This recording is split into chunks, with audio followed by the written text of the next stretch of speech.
Coucou les loulous, bienvenue à Chaque soir une histoire. Aujourd'hui, je vais vous raconter l'histoire de Mina la fourmi.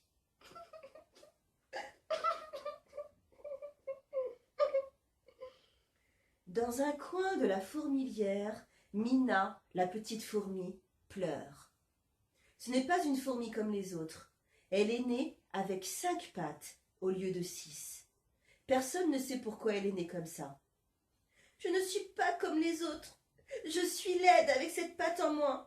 Et tout le monde pense en me voyant, la pauvre petite. Au bout d'un moment, Mina sèche ses larmes. Et elle reprend un peu de courage. Oh, juste un tout petit peu, parce que ce n'est pas drôle de pleurer toute seule au fond d'une fourmilière quand on a une patte en moins. Mina descend à la salle des graines. Les ouvrières qui travaillent lui demandent « Qu'est-ce que tu veux, ma chérie ?» Mina répond fièrement « Travailler, vous aider, faire comme vous. » Ma pauvre petite, mais quelle idée! Tu ne ferais que nous gêner, et puis tu te fatiguerais. Le rangement des graines, ce n'est pas pour les fourmis qui... Enfin, les fourmis qui...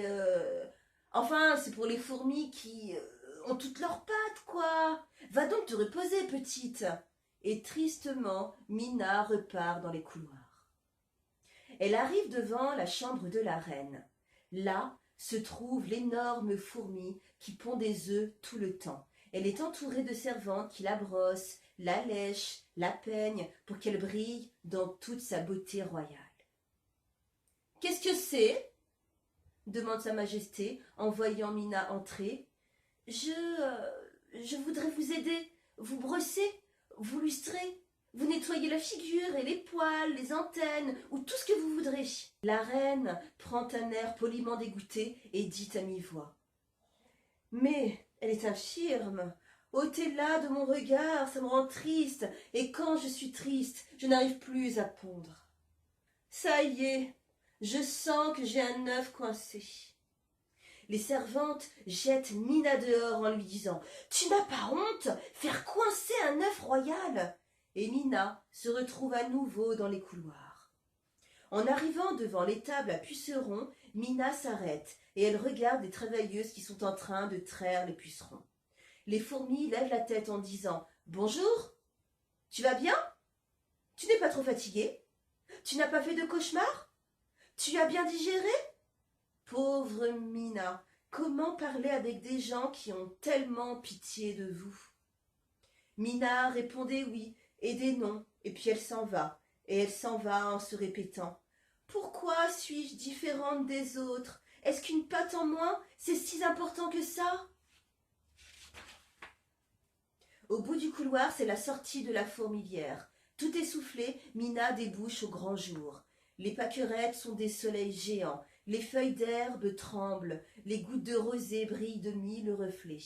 Mina regarde, émerveillée, et puis elle écoute. Partout des bruits légers, des crics, des crics, des chut, des frites.